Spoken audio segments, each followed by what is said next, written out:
प्यारे बच्चों, आशा करता हूँ आप सभी स्वस्थ होंगे, आपके परिजन परिवारीजन सभी कुशल से होंगे, कुशलता होगी सब। तो आज हम आरोह हिंदी में आरोह पढ़ने जा रहे हैं। आरोह में काव्यखंड में कबीर को हम पढ़ते हैं। कबीरदास जी का जो जन्म है 1398 ईस्वी में वाराणसी के पास लहरतारा में हुआ था। आप जैसे ही वाराणसी जाएंगे तो वाराणसी प्रवेश करते समय आपको सबसे पहले लहरतारा ही मिलेगा, एक स्थान है, कबीर जन्मस्थली भी वहाँ पर है। तो इधर से अगर आप इलाहाबाद से बनारस की ओर जाते हैं तो बनारस प्रवेश करते ही राइट हैंड साइड दाहिने हाथ लहरतारा नामक एक स्थान है। वहाँ सन 1398 ईस्वी में कबीरदास जी का जन्म हुआ। आपकी प्रमुख रचनाएं हैं बीजक, जिसमें साखी, शबद एवं रमैनी ये तीनों संकलित हैं। साखी, शबद और रमैनी संकलित हैं। आपकी जो मृत्यु है वो सन 1518 ईस्वी में बस्ती के निकट मगहर में मानी जाती है। तो कबीरदास जी के जो जन्म के विषय में जो अलग अलग किंवदंतियाँ प्रचलित हैं, लेकिन मूलतः जो ज़्यादा प्रामाणिक है वो है वाराणसी का लहरतारा नामक स्थान। यहाँ आपका जन्म 1398 ईस्वी में हुआ था।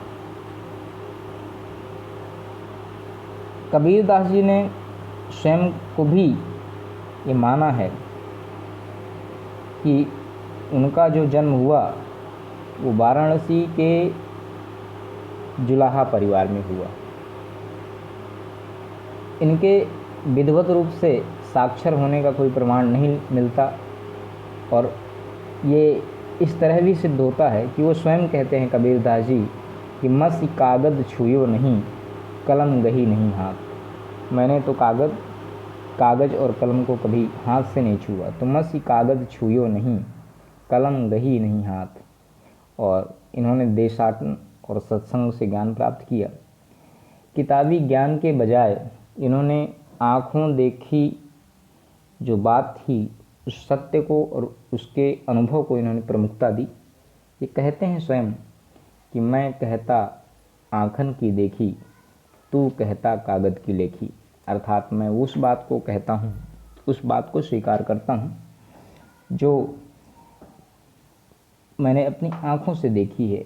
मैं अपने अनुभवों को सत्य मानता हूँ और तुम कागज़ में लिखाई बातों को कहते हो। मतलब कहने का आशय है थ्योरेटिकल नॉलेज से ज़्यादा प्रैक्टिकल नॉलेज जो होता है उसके विषय में इन्होंने कहा कि मैंने इधर उधर देशाटन करके, सत्संग करके, जो मैंने अपनी आँखों से समाज में देखा, मैं उस ज्ञान का पक्षधर हूँ, न कि किताबी ज्ञान का। और एक काशी के विषय में, बनारस के विषय में, वाराणसी के विषय में एक किंवदंती प्रचलित है, ऐसी मान्यता है लोगों की, लोग ऐसा मानते हैं कि जो व्यक्ति बनारस में, काशी में जिसकी मृत्यु होती है वो सीधे उसे स्वर्ग की प्राप्ति होती है, और जो व्यक्ति मगहर में मरता है वो सीधे नरक जाता है। भले ही उसके कर्म कितने अच्छे या बुरे हों, अगर अच्छे कर्म हैं तो भी अगर वो व्यक्ति मगहर में उसकी मृत्यु होती है तो सीधे कहाँ जाएगा? नरक जाएगा। और कर्म कितने भी बुरे हों और वो व्यक्ति यदि बनारस में मृत्यु उसको प्राप्त होती है तो वो सीधे स्वर्ग जाएगा। तो कबीरदास जी हमेशा दुनिया से, समाज की लीक से हट करके, समाज के पैटर्न से हट करके उन्होंने काम किया। उन्होंने कहा कि जो कबीरा काशी मरे तो राम है कौन नहीं हो। ऐ राम, मैं तेरी पूजा करता हूँ, तेरी अर्चना करता हूँ, तेरी वंदना करता हूँ। यदि मैं काशी में मर जाऊँ और उसके बाद मुझे स्वर्ग मिले तो तुम्हारा क्या एहसान, तुम्हारा क्या यश, तुम्हारा क्या निहोर। इसलिए जब मृत्यु का समय आया तो मगहर चले गए, बस्ती में मगहर नामक एक स्थान है, वहाँ चले गए और कहे, और ये विश्वास था उन्हें कि मैं जाके मगहर में मृत्यु को प्राप्त करूँगा, मगहर में मरूँगा ताकि मैं दुनिया को ये दिखा सकूं कि यदि मेरी भक्ति में, यदि मैंने सच्चे मन से ईश्वर की आराधना की हो, यदि मैंने वास्तव में ईश्वर को जाना है, तो मुझे मगहर में मर कर के भी ईश्वर की प्राप्ति होगी। तो 1518 ईस्वी में बस्ती के निकट मगहर स्थान है, वहाँ इनकी मृत्यु हो जाती है।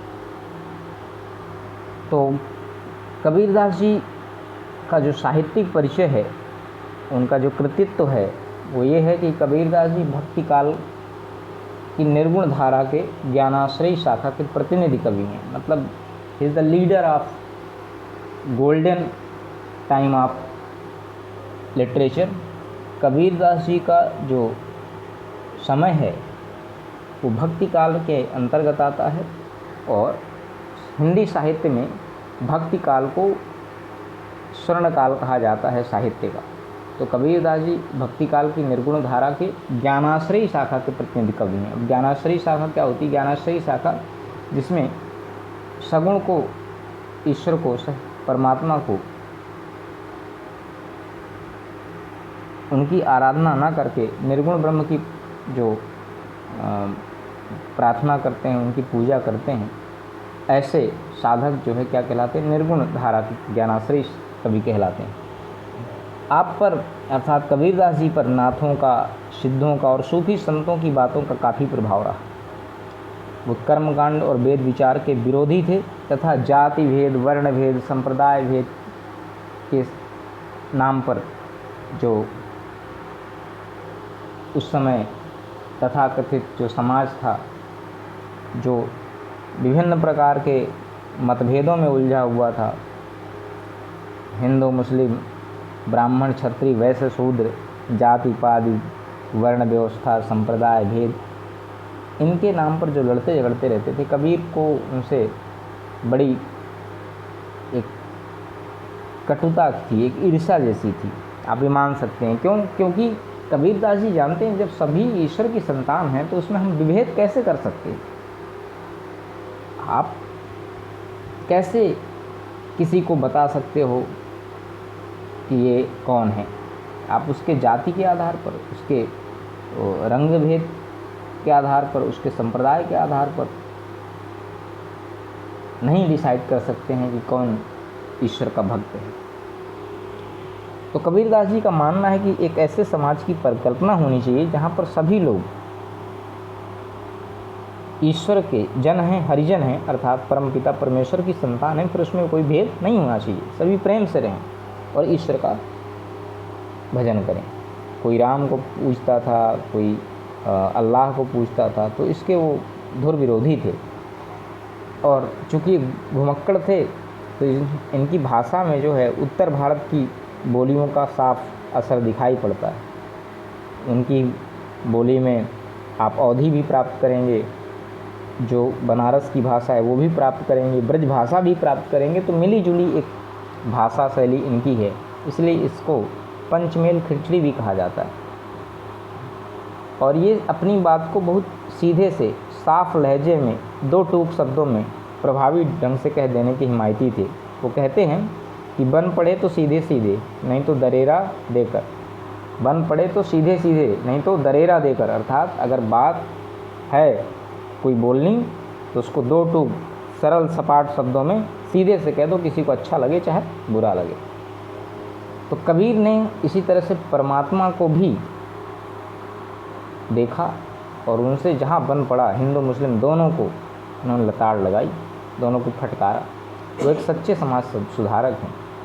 वो कहते हैं कि हम तो एक एक कर जाना, दोई कहें तिन्हीं को दोजग, जिन नाहिन पहचाना। एकै पौन एक ही पानी, एकै ज्योति समाना।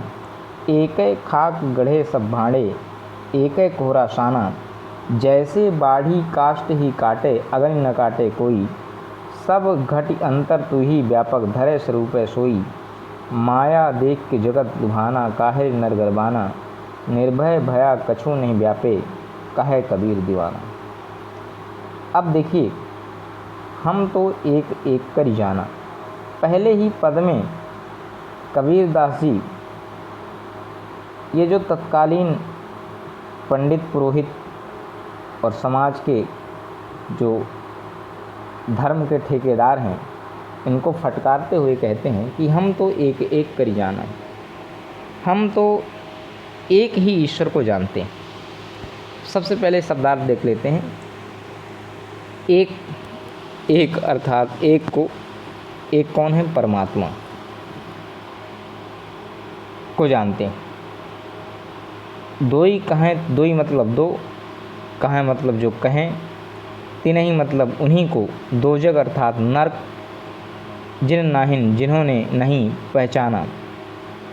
एक पवन एक ही पानी, एक ही प्राणवायु है, एक ही पानी है, एक ही ज्योति अर्थात एक ही परम पुंज प्रकाश पुंज अर्थात आत्मा, समाना मतलब व्याप्त है, समाई हुई है।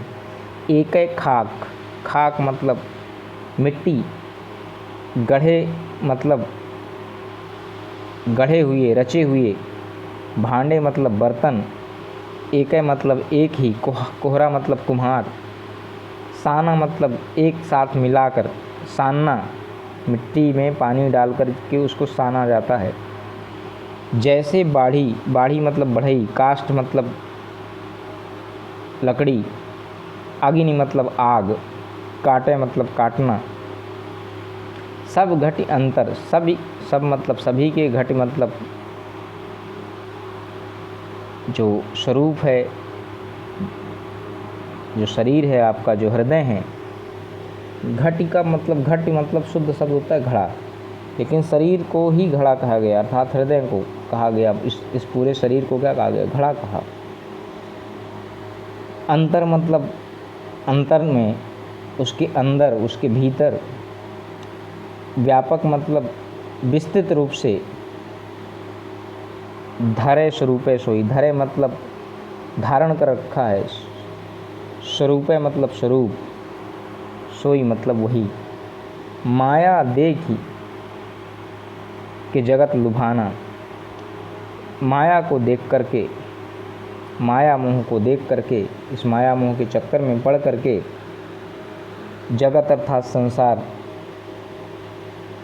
लोभी हो गया है, मोहित हो गया है। काहे रे नर, नर मतलब मनुष्य, गर्वाना मतलब गर्व कर रहे हो। निर्भय मतलब जो निडर है, जो निर्भय है, उसको कोई भी भय व्याप्त नहीं होता, कहे कबीर दीवाना। ऐसे कबीर दीवाना अर्थात बैरागी, ऐसा सन्यासी कबीर कभी कहता है। तो ये अभी हमने शब्दार्थ देखे। अब हम बात करते हैं इसके एक्सप्लेनेशन की। तो कबीरदास जी कहते हैं कि हम तो एक ईश्वर को जानते हैं। कबीरदास जी क्या कहते हैं कि हम एक ही ईश्वर को जानते हैं, हम तो एक एक कर जाना, हम तो एक ही ईश्वर को जानते हैं कि ईश्वर एक है, परमपिता परमेश्वर एक है। स्वरूप उसके विभिन्न हो सकते हैं, लेकिन वास्तव में वो क्या है? एक है। कहने का आशय ये है, जिस प्रकार से आज आप किसी अलग अलग तरीके की ड्रेस में हों, कल आप किसी और ड्रेस में हो सकते हैं, परसों आप किसी और ड्रेस में हो सकते हैं। आप कपड़े बदल सकते हैं, स्वरूप आप कोई सा भी धारण कर सकते हैं। जैसे किसी मूवी में, किसी फिल्म में एक हीरो किसी दूसरे प्रकार का रोल प्ले करता है, अभिनय करता है, दूसरी मूवी में कोई दूसरा अभिनय करता है, तीसरी में कोई तीसरा अभिनय करता है। तो ये दुनिया एक रंगमंच है और परम पिता परमेश्वर इस रंगमंच में अपने विभिन्न प्रकार के स्वरूपों के साथ हैं। इससे ये कह देना कि ईश्वर भी अनेक हैं, ईश्वर कई हैं, ये गलत है। कबीरदास जी कहते हैं कि ईश्वर एक है, में भी हो सकता है, उसके स्वरूप कुछ भी हो सकते हैं, चाहे वो कृष्ण हो सकता है, चाहे वो राम हो सकता है, चाहे वो अल्लाह हो सकता है, चाहे वो रहीम हो सकता है, तो वो है ईश्वर एक ही।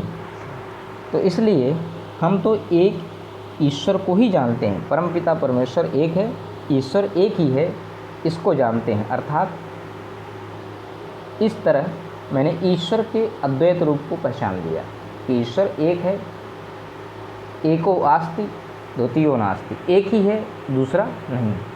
तो ईश्वर एक है, ये बात मैं जान लिया। दो ही कहें तिनहुँ को दूजक।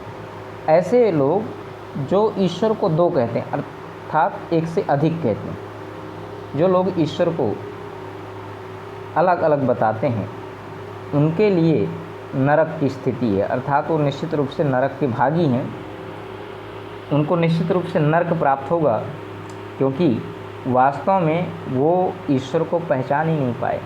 तो जब आप खुद किसी को नहीं पहचान पाए और आप दूसरों को उसकी पहचान करा रहे हैं तो निश्चित रूप से आप गलत कर रहे हैं, आप समाज के साथ, लोगों के साथ अन्याय कर रहे हैं। और इसलिए कबीरदास जी कहते हैं कि ऐसे धर्म के ठेकेदार निश्चित रूप से नरक के गामी होंगे, उनको निश्चित रूप से दोजग मिलेगा, नरक मिलेगा। आगे कहते हैं एक है पवन। अब वो अपनी इस बात को सिद्ध करते हैं कि ईश्वर एक है। इस बात को कि ईश्वर एक है, वो अपनी इस बात को कैसे सिद्ध करते हैं? एक है खाक, एक है पवन, एक ही पानी, एक ही मिट्टी से, एक ही पानी से, और सभी के अंदर जो प्रकाश पुंज अर्थात आत्मा है वो भी एक ही है। सभी एक ही मिट्टी से बने हैं, सभी के जो है सभी का निर्माण हमारा आपका एक ही तरह हुआ है। सभी के अंदर वही हाड़, मांस, मज्जा, रक्त सभी एक जैसा है, और सबके अंदर एक ही प्रकाश पुंज अर्थात आत्मा समाई हुई है। आपके अंदर भी आत्मा है, मेरे अंदर आत्मा है, सबके अंदर आत्मा है, और सभी एक ही प्रकार का जो पानी है उसका सेवन करते हैं। तो कहते हैं कि संसार में एक जैसी हवा है, एक जैसा पानी है, और एक जैसी ही ज्योति, एक जैसा प्रकाश है। इस संपूर्ण संसार में आप देख लीजिए कि जिस प्रकार से संपूर्ण संसार में जो वायु चलती है, जो हवा चलती है, वो भी एक, और जो पानी है वो भी एक है, और जो प्रकाश है वो भी एक है, जो मिट्टी है जिससे हम सब बने हैं वो भी एक है, और जो हम सबका निर्माण करने वाला कुम्हार है अर्थात परमपिता परमेश्वर, जिसने हम जैसे बर्तनों का निर्माण किया है। हम मिट्टी के बने हुए बर्तन हैं। मनुष्य क्या है? मिट्टी का बना हुआ एक बर्तन का स्वरूप है। जिस तरह से कुम्हार एक ही मिट्टी से विभिन्न प्रकार के बर्तन बनाता है, किसी से सुराही बना दिया, किसी से घड़ा बना दिया, किसी से कुल्हड़ बना दिया, तो कबीरदास जी कहते हैं हम आप सब मिट्टी के बर्तन की तरह हैं, और वो परमपिता परमेश्वर कुम्हार की तरह, उसने हम सभी को एक मिट्टी से बनाया। भले ही हम लोगों का आकार प्रकार अलग अलग हो, लेकिन बनाने वाला एक है, मिट्टी एक। तो इसलिए ईश्वर एक है, प्रमाणित होता है इससे कि ईश्वर एक है। अगर वो अलग अलग होता तो अलग हवा बहती, आपके मोहल्ले में अलग हवा होती, अलग पानी होता, दूसरे के घर में, दूसरे के गांव में अलग पानी आता।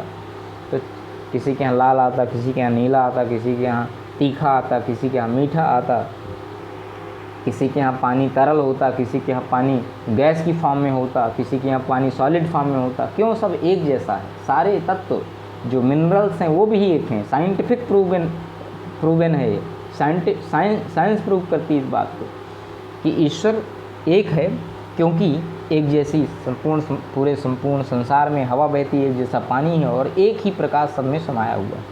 और कुम्हार की तरह इस परमात्मा ने हम सबको बर्तन की तरह बनाया हुआ है। अब ये बात अलग है, किसी को सुराही का आकार मिला, किसी को घड़े का आकार मिला, किसी को कुल्हड़ का आकार मिला। जिस प्रकार से कुम्हार बर्तन अलग अलग आकार प्रकार के बनाता है, ठीक उसी प्रकार से ईश्वर ने, परमपिता परमेश्वर ने माना कि हम लोगों को बेशक अलग अलग आकार प्रकार दिया हो, लेकिन बनाने वाला एक है, मिट्टी एक है। इसलिए हम कह सकते हैं कि ये ईश्वर जो है एक है।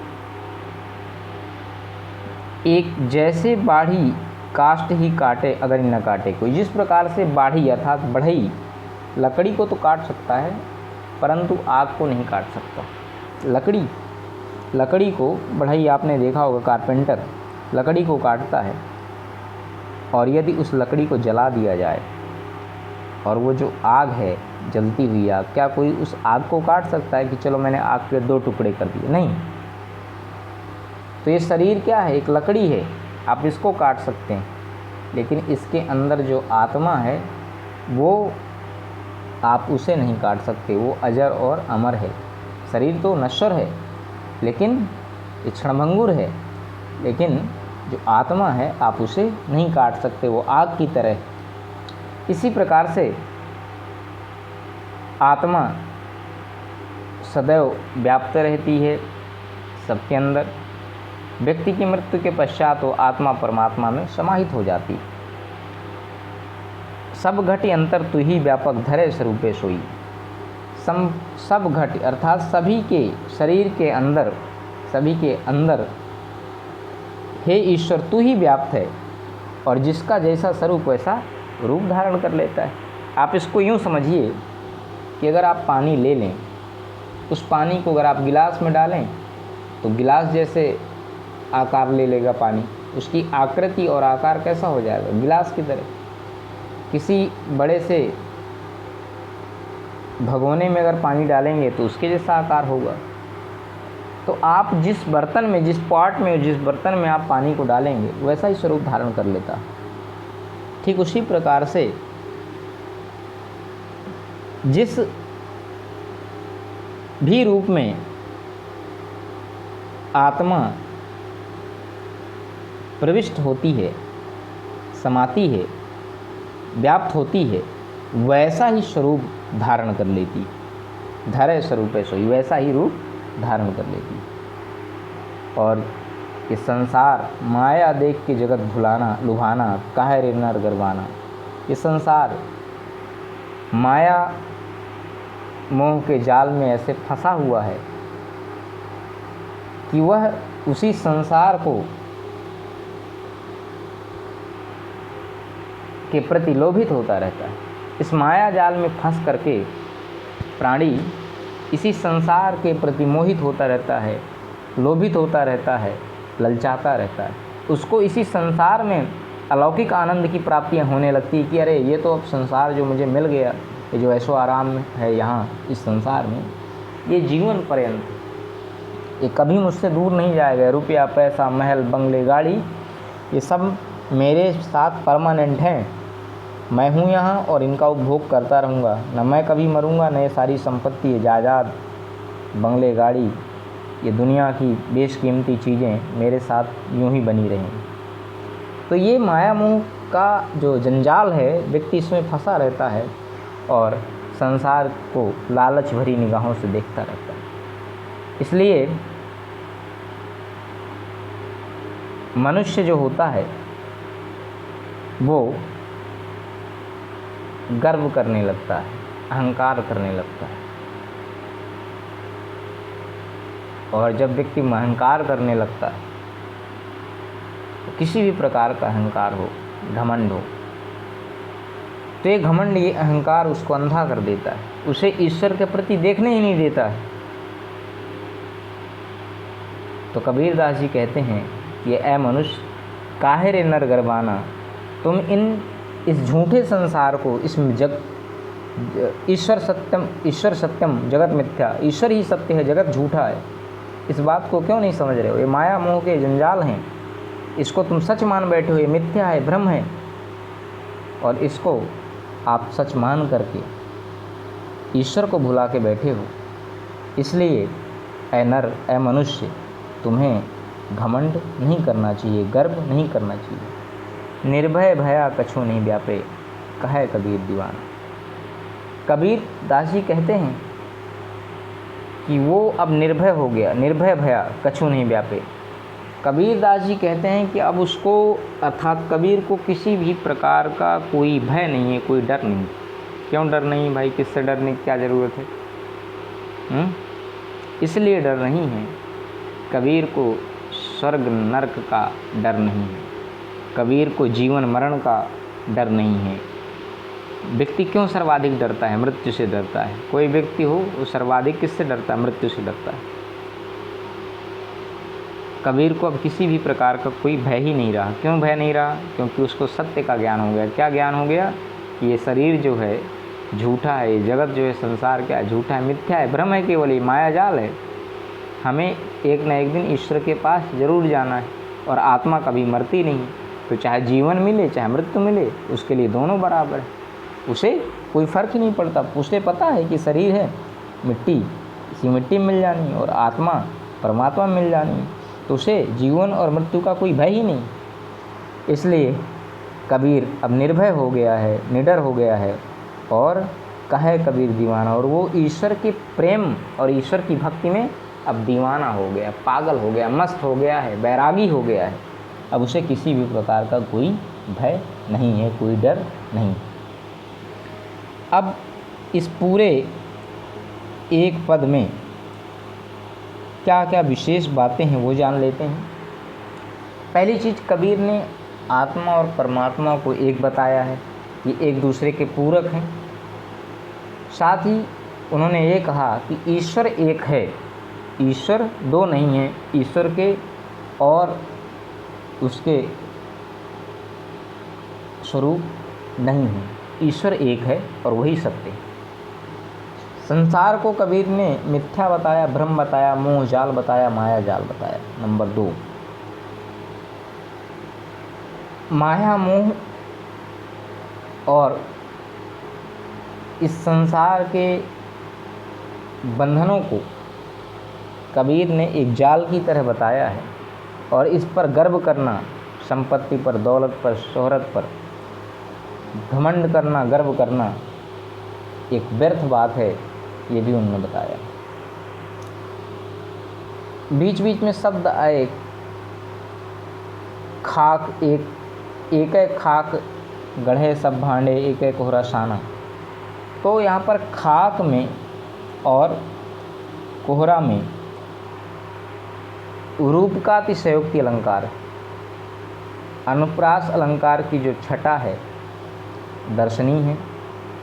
कबीरदास जी की जो भाषा शैली है आप उससे परिचित हैं, सदुक्कड़ी है, और प्रयोग किया गया है उदाहरण अलंकार का। उन्होंने यहाँ पर उदाहरण दे के पहली लाइन, दूसरी लाइन, तीसरी लाइन, चौथी लाइन, पांचवी लाइन, 5 पंक्तियों में उन्होंने अपनी बात को उदाहरण दे दे करके सिद्ध किया है। तो यहाँ पर कौन सा अलंकार है? उदाहरण अलंकार है। पद में गेयता है, अर्थात पद गाया जा सकता है, संगीतात्मकता है। तो ये इस पाठ की, इस पद की कुछ विशेष बातें हैं, आप इनको ध्यान से नोट करें। अब इससे कुछ प्रश्न बनते हैं कि कबीरदास जी परमात्मा के विषय में क्या कहते हैं, भ्रमित लोगों पर कवि की क्या टिप्पणी, संसार नश्वर है परंतु आत्मा अमर है, स्पष्ट कीजिए। कबीर ने ऐसे कौन से उदाहरण दिए जिससे सिद्ध हो सकता है कि जग में एक सत्ता है, वो है परमपिता परमेश्वर। तो कबीरदास जी कहते हैं कि परमपिता परमेश्वर एक है, वह हर प्राणी में समाया हुआ है, भले ही उसने कोई भी स्वरूप धारण किया हो। नंबर 2, भ्रमित लोगों पर कवि ने क्या टिप्पणी की है। जो लोग आत्मा व परमात्मा को अलग अलग मानते हैं वो वास्तव में भ्रमित हैं, भ्रम में हैं, वो ईश्वर को पहचान नहीं पाए, उन्हें नरक में भी जगह नहीं मिलेगी, वो नरक की प्राप्ति उनको होती है। संसार नश्वर है परंतु आत्मा अमर है, स्पष्ट कीजिए। कबीर का कहना है जिस प्रकार लकड़ी को काटा जा सकता है परंतु उसके अंदर की अग्नि को नहीं काटा जा सकता, ठीक उसी प्रकार शरीर तो नष्ट हो सकता है परंतु आत्मा अजर अमर है, उसे समाप्त नहीं किया जा सकता है। और अगला है कि जिस तरह से कबीर ने उदाहरण दिए और उससे सिद्ध किया कि जग में क्या एक सत्ता है, तो ऐसे कौन कौन से कबीर ने उदाहरण दिए, तो आप देखेंगे दूसरी, तीसरी, चौथी, 5वीं लाइन में उदाहरण दिए। कबीर ने उदाहरण देके बताया कि इस संसार में एक ही सत्ता है, अर्थात इसको जो चलाने वाला है, जो इस संपूर्ण संसार में रूल्ड ओवर है, वो ईश्वर एक है। और वो कहते हैं कि जैसे एक पवन है, एक ही पानी है और एक ही प्रकाश सब में समाया हुआ है।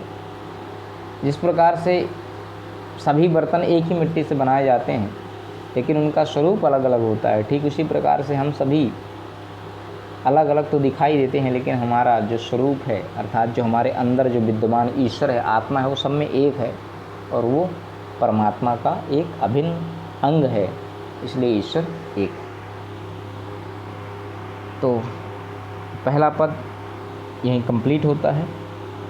नेक्स्ट वीडियो में हम पढ़ेंगे संतो देखत जग बोराना, साँच कहों तो मारन धावे,